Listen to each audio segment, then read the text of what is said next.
नमस्कार दोस्तों। काफ़ी दिनों के बाद मैं एक जो सीरीज़ स्टार्ट किया था उसको रीस्टार्ट कर रहा हूँ, जो था वर्ल्ड मैप सीरीज़। आपका काफ़ी प्यार मिला था, बहुत प्यार मिला था वर्ल्ड मैप सीरीज़ को। लेकिन अभी बीपीएससी के एग्ज़ाम के कारण बीपीएससी को टारगेट करके मेरे जो लाइव क्लासेस चल रहे हैं, उसमें मैं ज़्यादा व्यस्त हो गया था, इसलिए उस सीरीज़ को कंटिन्यू नहीं कर पाया था। अब मैं रोज़ एक-एक वीडियो करके जो वर्ल्ड मैप सीरीज़ था मेरा उसके लिए और जो दूसरा जो फिजिकल ज्योग्राफी का सीरीज है उसके लिए रोज एक-एक वीडियो मैं डाल दिया करूँगा, ताकि जो लोग बीपीएससी को टारगेट नहीं कर रहे हैं और मेरे चैनल के सब्सक्राइबर हैं, उनको वर्ल्ड मैप सीरीज और फिजिकल ज्योग्राफी की क्लासेस लगातार रेगुलर मिलती रहे। तो वर्ल्ड मैप सीरीज में अब तक जो हम लोगों ने पढ़ा है, वो क्या है सबसे पहले इसमें हमने कंप्लीट किया था हम लोगों ने साउथ अमेरिका। पीछे साउथ अमेरिका की वीडियो आपको मिल जाएगी जिनका ये पहला वीडियो है। और इसमें हमने साउथ अमेरिका का पॉलिटिकल मैप पूरा डिटेल में एक्सप्लेन किया था आपको। और फिर दूसरा स्टार्ट किया था हमने आपके साथ नॉर्थ अमेरिका, यानी दक्षिणी अमेरिका और उत्तरी अमेरिका बना के आपको बनाना भी सिखाया था और इसमें जो भी फिजिकल फीचर हैं वो हमने डिस्कस किया था आपको। आज मैं आपको अफ्रीका बताऊंगा और नॉर्थ अमेरिका और साउथ अमेरिका के जो बचे हुए टॉपिक्स थे उनको भी एक्सप्लेन करूंगा। अब तक सिर्फ आपने पॉलिटिकल मैप देखा था, इट मीन्स कहाँ पे कौन सी कंट्री है और कहाँ पे कौन सा स्टेट है, मेनली उसको फोकस किया था। लेकिन अब जो अपनी क्लास है इसमें हम इसके फिजिकल फीचर्स भी देखेंगे। नॉर्थ अमेरिका में हमने माउंटेन देख लिया था, प्लेटूज देख लिया था, आई थिंक डिजर्ट भी देखा था, या रिवर्स बचे हुए थे नॉर्थ अमेरिका के। तो अभी जो ये वीडियो है, इस वीडियो में मैं नॉर्थ अमेरिका की एक समरी दूँगा आपको और नॉर्थ अमेरिका की समरी के साथ-साथ नॉर्थ अमेरिका के जितने भी फिजिकल फीचर्स लास्ट टाइम हमने आपको एक्सप्लेन किए थे लास्ट वीडियो में, उसको एक बार रिवाइज़ कर दूँगा शॉर्ट में और फिर तब हम आपको ले चलेंगे अफ्रीका की तरफ। यानी कल जो इसमें वर्ल्ड मैप सीरीज़ में जो कल वीडियो आएगी आपकी, कल शाम तक वो आएगी अफ्रीका की और आज नॉर्थ अमेरिका कंप्लीट कर दिया जाएगा। तो चलिए बिना टाइम वेस्ट किए हुए हम नॉर्थ अमेरिका का एक डायग्राम बनाने सीखते हैं, रिवाइज कर लेते हैं कैसे बनाना है नॉर्थ अमेरिका के डायग्राम को। तो आपने देखा था कि साउथ अमेरिका जहां फिनिश हुआ था, वहां से एक पतले स्ट्रिप के रूप में आगे एक पेनिनसुला बनाया था, मेरिडा पेनिनसुला, और उसी को युकाटन पेनिनसुला भी कहते थे। और फिर उसके बाद गल्फ ऑफ मैक्सिको बना था और फिर फ्लोरिडा कोस्ट बना था। और फ्लोरिडा कोस्ट के बाद आपने बनाया था गल्फ ऑफ सेंट लॉरेंस और उसके बाद आपने बनाया था लेब्राडोर पेनिनसुला और फिर लेब्राडोर पेनिनसुला के बाद बे ऑफ हडसन आपने बनाया था और बे ऑफ हडसन के बाद गल्फ ऑफ अलास्का बनाया था आपने।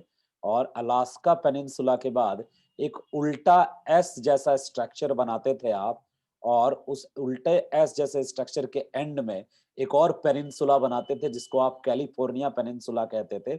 और फिर इसको एक बार मेरिडा के पास हल्का सा थोड़ा टर्न करते थे और फिर नीचे की तरफ स्ट्रिप बना देते थे। ये आपने नॉर्थ अमेरिका बनाने सीखा था, जिसमें मैंने पहले ही बताया कि मैपिंग बनाने की जो टेक्निक है मेरी, वो लैंडफॉर्म मेथड है। मतलब हम लैंडस्केप मेथड है, जिसमें हम की कोई पार्टिकुलर लैंडमार्क ले लेते हैं, सॉरी लैंडमार्क मेथड। तो जैसे इसमें हमने कौन-कौन सा लैंडमार्क लिया, तो हमने इसमें जो लैंडमार्क चुना, मेनली चुना आपका सबसे पहले ये युकाटन पेनिनसुला को चुना। युकाटन पेनिनसुला था, ठीक है? और युकाटन पेनिनसुला या प्रायद्वीप जिसको मेरिडा पेनिनसुला भी बोलते हैं। और इसके बाद हमने डिस्कस किया था इसको कि ये गल्फ ऑफ मैक्सिको है, ठीक है? गल्फ की मैक्सिको की खाड़ी है, गल्फ ऑफ मैक्सिको, ठीक है? और उसके बाद हमने आपसे कहा था कि ये जो एरिया है, ये जो निकला हुआ पूँछ जैसा स्ट्रक्चर है ये अ, फ्लोरिडा पेनिनसुला है। पेनिनसुला मतलब प्रायद्वीप, फ्लोरिडा पेनिनसुला है, फ्लोरिडा प्रायद्वीप है। और उसके बाद आपको मैंने एक क्रम से देखा जाए तो पहले युकाटन है, फिर गल्फ ऑफ मैक्सिको है, फिर फ्लोरिडा है और ये जो पतली पट्टी है इसको मैंने बताया था कि ये पनामा स्ट्रिप है। पीछे के वीडियो में आप जाके देखेंगे, शुरुआती दौर में मैंने अपना ये चैनल इसी से शुरू किया था, वर्ल्ड मैप सीरीज से ही। और एक बार फिर मैं इसको पूरा करना चाहूँगा, किसी भी प्रोजेक्ट को अधूरा नहीं छोड़ूँगा, सबको पूरा करूँगा। तो ये पनामा पट्टी है, पनामा स्ट्रिप है, यहाँ पे पनामा नाम का देश है, और फिर युकाटन पेनिनसुला, फिर गल्फ ऑफ मेक्सिको, फिर फ्लोरिडा प्रायद्वीप, और उसके बाद ये जो कटा-फटा कोस्ट है, ये गल्फ ऑफ सेंट लॉरेंस है। गल्फ ऑफ सेंट लॉरेंस का मतलब हो गया कि ये यहाँ एक सेंट लॉरेंस नदी आती है, और वो सेंट लॉरेंस नदी यहाँ आके खाड़ी बनाती है, गिरती है, इसको गल्फ ऑफ सेंट लॉरेंस कहते हैं। और ये जो एरिया है, ये इसको लैब्राडोर पेनिनसुला बोलते हैं। लैब्राडोर पेनिनसुला, पेनिनसुला मतलब प्रायद्वीप। प्रायद्वीप जो तीनों ओर पानी से घिरा होता है, उसको प्रायद्वीप बोलते हैं। तो ये लैब्राडोर पेनिनसुला है, ठीक है? और ये उसके बाद हम आगे बढ़ते जा रहे हैं क्रम से। तो ये वाला जो पोर्शन है, ये बे ऑफ हडसन है। बे ऑफ हडसन कहिए, या आप इसको हडसन की खाड़ी भी कह सकते हैं। ये हडसन की खाड़ी है, ठीक है? बे ऑफ हडसन या हडसन की खाड़ी कहिए इसको, ठीक है? और फिर जो ये आगे की तरफ निकला हुआ पार्ट है ना, ये अलास्का पेनिनसुला है। अलास्का पेनिनसुला है। अलास्का प्रायद्वीप, पेनिनसुला यानी प्रायद्वीप है। अलास्का पेनिनसुला है जो बिल्कुल उधर जाके बेरिंग स्ट्रेट से सट जाता है बीच में। बेरिंग स्ट्रेट से उस तरफ से एशिया से कनेक्टेड हो जाता है, ये सट जाता है। फिर ये एक अलास्का की खाड़ी है, अंदर जो घुसी हुई एरिया है, ये अलास्का की खाड़ी है। यहीं पे अलास्का करंट है, नाम अलास्का करंट है, लेकिन वो गर्म जलधारा है। तो अलास्का की खाड़ी वाला क्षेत्र है ये, जिसको आप जहाँ से उल्टा एस को आप शुरू करते हैं, वहाँ अलास्का की खाड़ी है, ठीक है? अलास्का की खाड़ी के बाद आगे चलते हैं, तो ये जो पूँछ जैसा स्ट्रक्चर निकला हुआ देखते हैं, ये कैलिफोर्निया है, कैलिफोर्नियन पेनिनसुला। ये कैलिफोर्निया प्रायद्वीप है, कैलिफोर्निया प्रायद्वीप है ये, कैलिफोर्निया का प्रायद्वीप है। तो इस तरीके से आपको हमने मानचित्र बनाना सिखलाया था नॉर्थ अमेरिका का। ठीक है?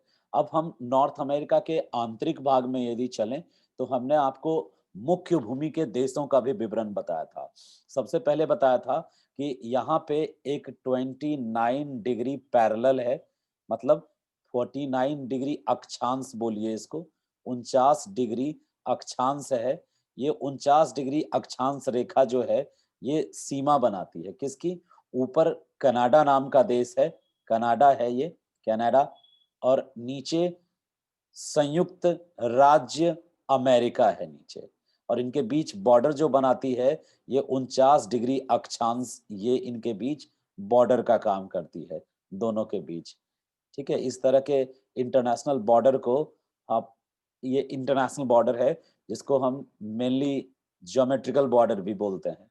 नेचुरल बॉर्डर, नेचुरल बाउंड्री बोलते हैं, नेचुरल बाउंड्री। और यहाँ पे एक छोटा-सा प्रांत और भी है, पार्ट है, जो अलास्का कहलाता है, ये भी यूएसए का है। यूएसए के कब्जे में है, यूएसए का है ये अलास्का। इसकी कहानी ये है दोस्त कि 1860 में यूएसए ने इसको परचेज किया था। आप सोचेंगे किससे? कनाडा से? नहीं, यूएसए ने खरीदा था इसको 1860 में, रूस से खरीदा था, यानी यहाँ तक रूस का कब्जा था। ये बहुत ही जबरदस्त इंफॉर्मेशन है कि रूस अलास्का तक था। रूस से खरीदा था 1860 में, किसने खरीदा था? यूएस ने। किसको? अलास्का को। आगे चलें हम, इतनी बात समझ लिया आपने, अलास्का को देख लिया आपने, कनाडा को देख लिया आपने। कनाडा में बहुत सारे आइलैंड भी हैं। कनाडा जो है दुनिया का रूस के बाद दूसरा सबसे बड़ा देश है। आकार में कनाडा का नंबर दूसरा है। इधर जो हडसन बे के ऊपर जो स्पेस है ना, इस स्पेस में कई सारे कंट्री हैं, सॉरी आइलैंड है। जैसे एक आइलैंड है बफिन आइलैंड, नाम सुना होगा आपने, बफिन आइलैंड। एक आइलैंड है विक्टोरिया आइलैंड।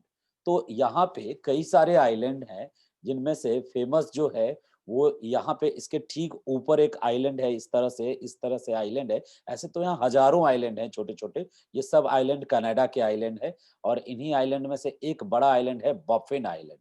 बफिन आइलैंड, सॉरी, एक विक्टोरिया है और एक बफिन है। बफिन इस तरफ है, ठीक है? ये बफिन है।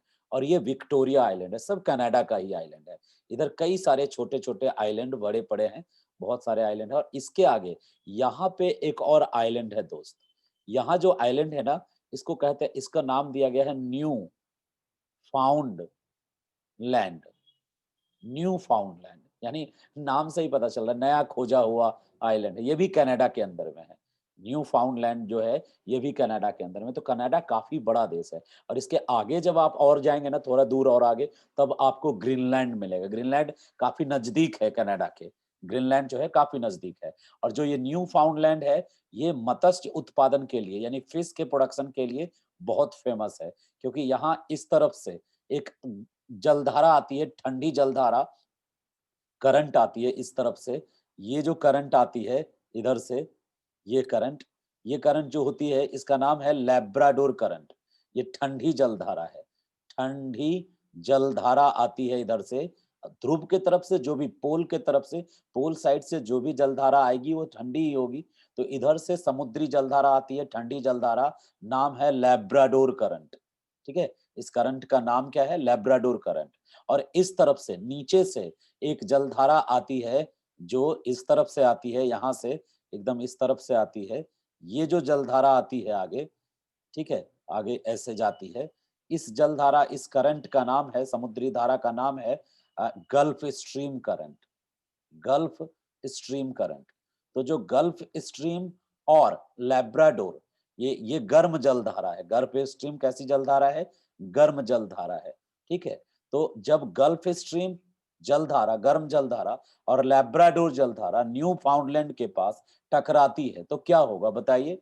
ठंडी जलधारा का तापमान कम है और गर्म जलधारा का तापमान ज्यादा है।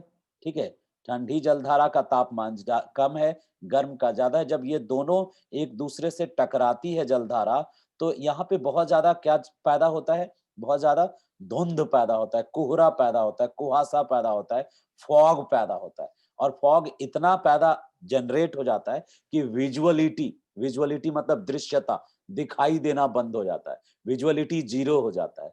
तो ह्यूमन इंटरफेरेंस कम होता है। विजुअलिटी लो होता है तो ह्यूमन इंटरफेरेंस यानी कि मानव हस्तक्षेप भी कम होता है। और जब मानव हस्तक्षेप कम होता है, विजुअलिटी भी कम होता है और गर्म और ठंडा जलधारा मिलने से टेम्परेचर अनुकूल हो जाता है, टेम्परेचर, तापमान ऑप्टिमम हो जाता है। तो ये 100% ऑप्टिमम कंडीशन होता है फिश के लिए। यहाँ पे जो मछलियां हैं वो यहाँ पे ब्रीडिंग करती हैं, मतलब जनन करती हैं और बहुत ज्यादा मछलियां वहां पे पैदा होती है। क्या कारण है कि यहाँ मछली का बैंक है, फिश बैंक है, ग्रैंड बैंक है फिश का, सबसे बड़ा बैंक है फिश का। जो बहुत ज्यादा फिश का प्रोडक्शन यहाँ क्यों होता है? तो एक तो लैब्राडोर जलधारा इधर से आती है, गल्फ स्ट्रीम इधर से आती है। गल्फ स्ट्रीम गर्म जलधारा है, लैब्राडोर ठंडी जलधारा है और दोनों जब टकराती है तो गर्म और ठंडी जलधारा के टकराने से बैलेंस हो जाता है, टेम्परेचर बैलेंस हो जाता है, फॉग जनरेट हो जाता है, ह्यूमन इंटरफेरेंस कम हो जाता है क्योंकि विजुअलिटी कम होती है। तो ऐसे केसेस में यहाँ नेचुरल एक कंडीशन क्रिएट होता है, एक स्थिति बनती है जिस स्थिति में बहुत ज्यादा ब्रीडिंग करता है फिश। फिश यानी बहुत ज्यादा बच्चे वहां पे जन्म देता है, एग देता है और वो बहुत ज्यादा संख्या में होते हैं फिश। इसलिए जो न्यू फाउंड लैंड है ये फेमस है वर्ल्ड में फिश प्रोडक्शन को लेके। तो ऊपर आपने अलास्का देखा था जो 1860 में यूएस ने रसिया से खरीदा था। फिर आपने कनाडा देख लिया, कनाडा के बाद यूएसए है और जो यूएसए का पार्ट है वो यहाँ तक है, मतलब कैलिफोर्निया मैक्सिको का हिस्सा है निचला पार्ट। और जो यूएसए है वो इस तरह से यहाँ तक का पार्ट यूएसए में आता है। यूएसए और मैक्सिको के बीच बॉर्डर बनाती है एक नदी, नेचुरल बॉर्डर बनाती है वो नदी, नाम है रियो ग्रांडे। आधा बॉर्डर डेजर्ट से बनता है, यूएसए और मैक्सिको, यहां तक मैक्सिको है। तो यूएसए और मैक्सिको, मैक्सिको का नाम आपने सुना होगा। यूएसए और मैक्सिको के बीच आधा बॉर्डर तो डेजर्ट बनाता है, यहाँ सोनोरान डेजर्ट और मोजाब डेजर्ट, डेजर्ट है, सोनोरान मरुस्थल और मोजाब मरुस्थल है। और दूसरा आधा डेजर्ट बना देता है रियो ग्रांडे। डेजर्ट में भी ट्रंप ने दीवार बना दी ताकि पार करके कोई ना आवे, लेकिन नदी का क्या करे? नदी पार करके लोग आ जाते हैं। बीच में एक घटना घटी थी कि एक जो यूएसए में घुसना चाहते थे पिता, वो बच्ची को लेके पार कर रहे थे, दोनों बह गए थे तो उनकी लाश मिली थी। काफ़ी मतलब रियो ग्रांडे नदी तब न्यूज़ में आई थी। यहाँ पे रियो ग्रांडे नदी है, नाम है रियो ग्रांडे। रियो ग्रांडे नदी नाम है जो किसके बीच बॉर्डर बनाती है? किसके बीच? यूएसए और मेक्सिको के बीच बॉर्डर बनाती है। ठीक है? यूएसए का जो ये वाला पार्ट है, नीचे लटका हुआ पार्ट है, इसका नाम फ्लोरिडा है, फ्लोरिडा। और फ्लोरिडा में ही एक बीच बड़ा फेमस है, मियामी बीच फेमस है फ्लोरिडा के पास। फ्लोरिडा यहाँ है और यहीं फ्लोरिडा के आगे जो जॉर्जिया नाम का जगह है, वहाँ डब्ल्यूटीओ का हेड ऑफिस है। ठीक है? सॉरी डब्ल्यूएचओ का, वर्ल्ड वर्ल्ड हेल्थ ऑर्गेनाइजेशन का हेड ऑफिस है, जो अभी कोरोना टाइम में काफ़ी पॉपुलर हुआ था। तो रियो ग्रांडे आपको याद रहा होगा और कैलिफोर्निया आपको याद रहा जो मेक्सिको का पार्ट है और पूरा मेक्सिको आपको याद रहा होगा। कभी मेक्सिको भी यूएसए के अंदर आता था, बाद में मेक्सिको यूएसए से अपने को अलग कर लिया। अभी मेक्सिको एक अलग कंट्री के रूप में एस्टेब्लिश है, लेकिन जब से मेक्सिको यूएसए से अलग हुआ, तो तब से उसका जो डेवलपमेंट का जो दर था, विकास का जो दर था, वो कम हो गया, पहले की तुलना में। खैर, जो यूएसए है एक ओपन फेडरल सिस्टम है। पीछे के वीडियो में हमने ये सब डिस्कस किया है, इसलिए मैं थोड़ा यहाँ शॉर्ट में निकलना चाहूँगा।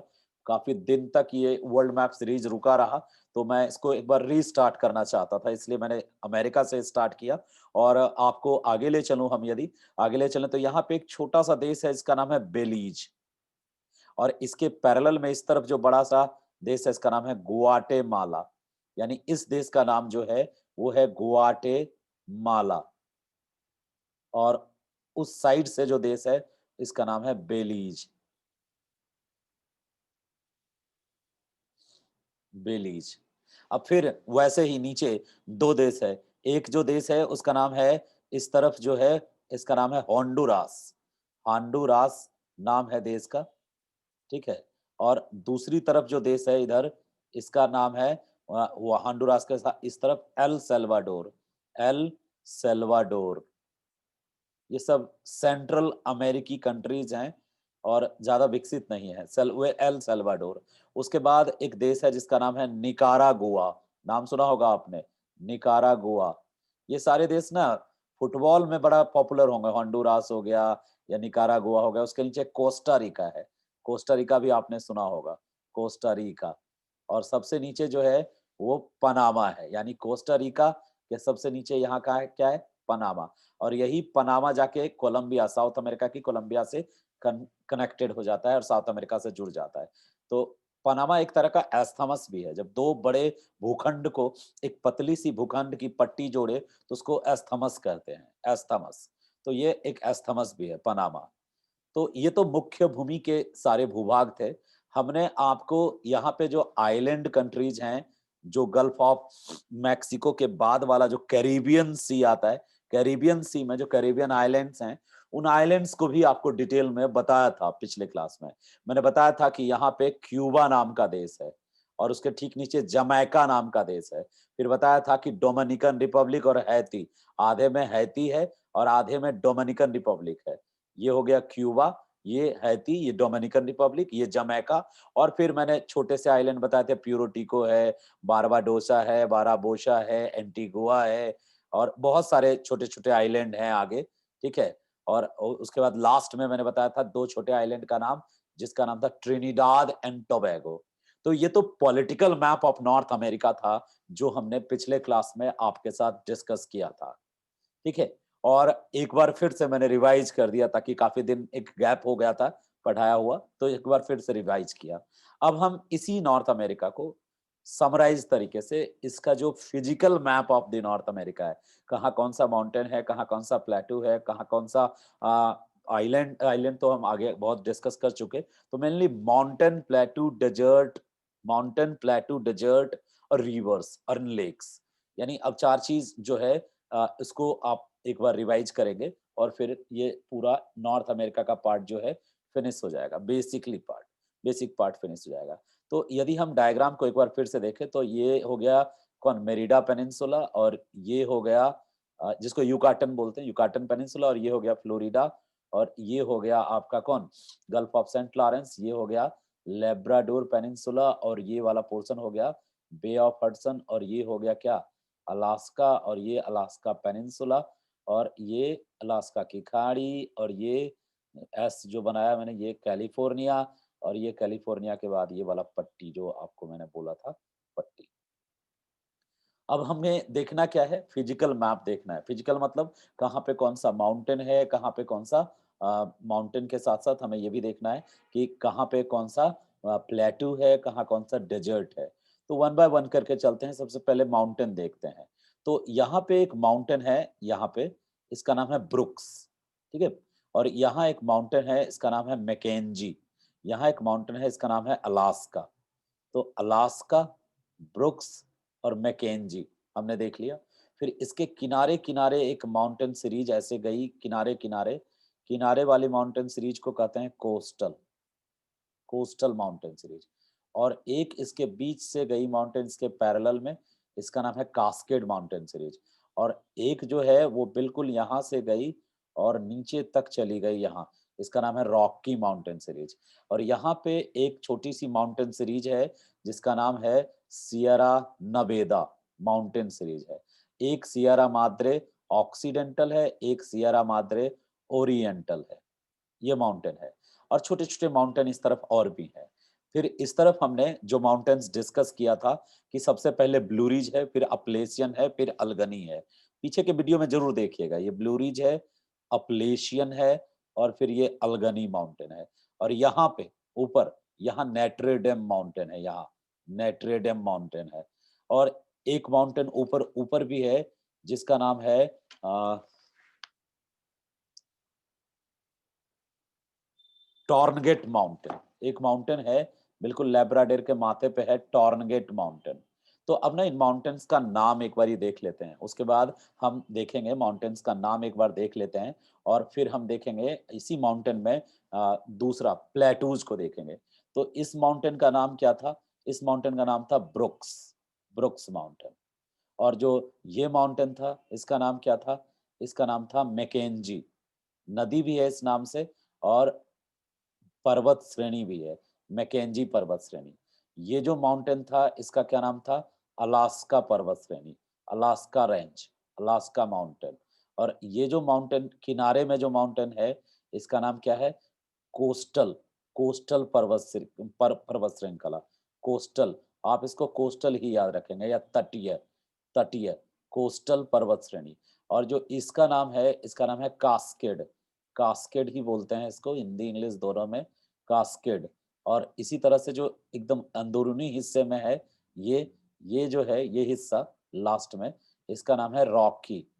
और कंबाइंडली देखा जाए तो इस पूरे को पर्वत श्रृंखला को रॉकी पर्वत श्रृंखला के नाम से ही जाना जाता है। कंबाइंडली सबको रॉकी ही कहते हैं क्योंकि रॉकी सबसे बड़ी विस्तृत पर्वत श्रृंखला है।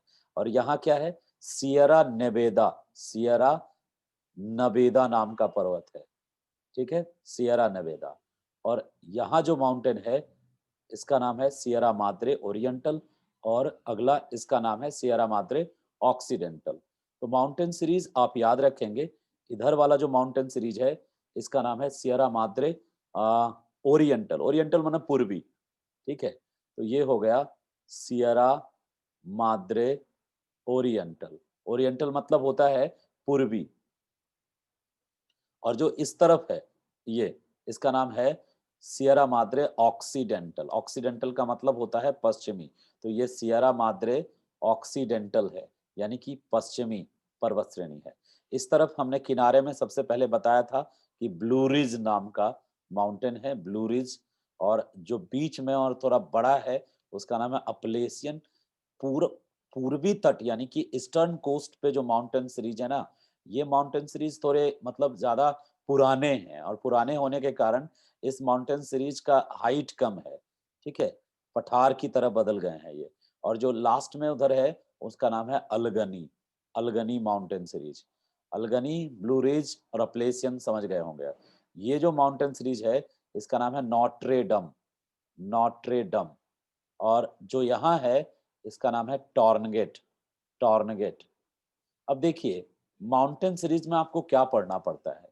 ये सब के सब आप अभी इस मानचित्र में क्या देख रहे हैं? पर्वतों की स्थिति देख रहे हैं। रटना नहीं चाहिए, आपको समझ एक विकसित करनी है, ठीक है? और मैं चाहूँगा कि मेरे जितने भी भाई-बहन मेरे इस यूट्यूब फैमिली में जुड़े हैं, वो सब मेरी तरह एक समझ विकसित करें मानचित्र का। ठीक है, मानचित्र बनाना भी सीखें मैनुअली, ताकि आंसर राइटिंग जब आप करेंगे ना, तो वहाँ हाइलाइटर नहीं देगा कि हाइलाइट कर दो, बना बनाया मैप है। वहाँ पे आपको खुद आपकी क्षमता देखेगा कि आप आपका mental graphic age graph graph बनाने की क्या कैपेसिटी है। यानी आपका माइंड कितना ज़्यादा ग्राफिकल फॉर्म में चीज़ों को लर्न करता है। तो आपकी लर्निंग एबिलिटी देखी जाएगी। तो ये जो हमने अभी डिस्कस किया, ये पर्वतों की स्थिति है। पर्वतों की स्थिति यानी जब आप माउंटेन पढ़ रहे होते हैं, पर्वत पढ़ रहे होते हैं किसी कॉन्टिनेंट का, तो क्या आपसे उम्मीद की जाती है कि आपको उन पर्वतों से संबंधित, यदि हम सिविल सर्विस के अधिक मतलब हाई लेवल पे जाके सोचें, तो इन पर्वतों से संबंधित आपको क्या-क्या जानने की आवश्यकता होती है? एक होती है कि इसकी उत्पत्ति की कहानी आपको पता हो कि इन पर्वतों की उत्पत्ति कैसे हुई है। दूसरी दूसरी चीज़ जो आपको जाननी होती है कि ये ऑब्जेक्टिव की तरह है कि इसकी जो हाईएस्ट पीक्स हैं, चोटी, ठीक है? चोटी कौन है? खास करके जो सर्वोच्च चोटी है, ऊँच जिसकी ऊँचाई जो है सबसे अधिक है।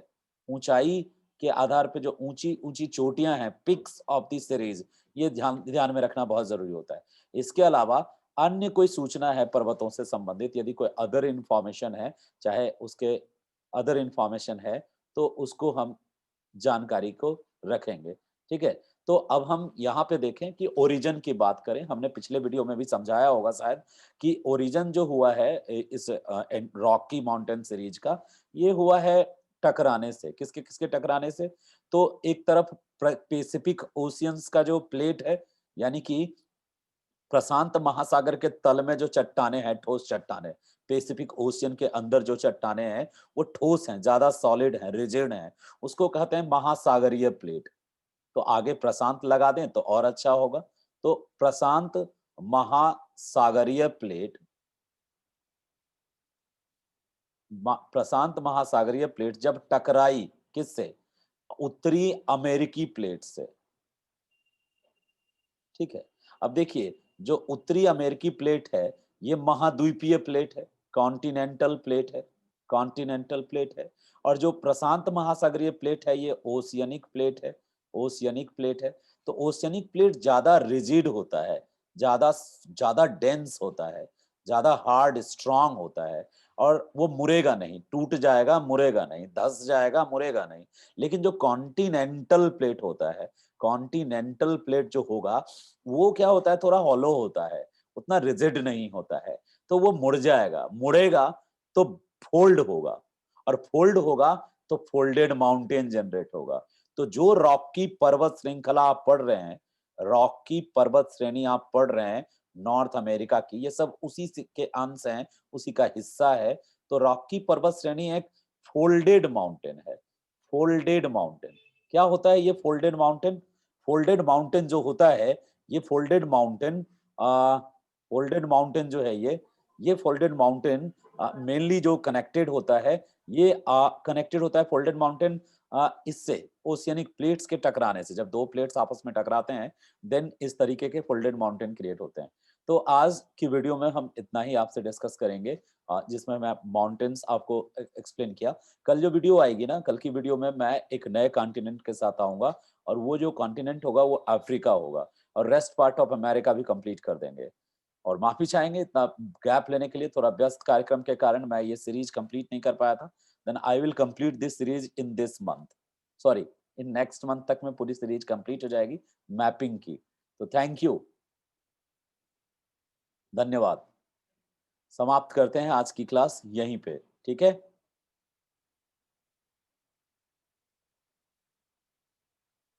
हुँ।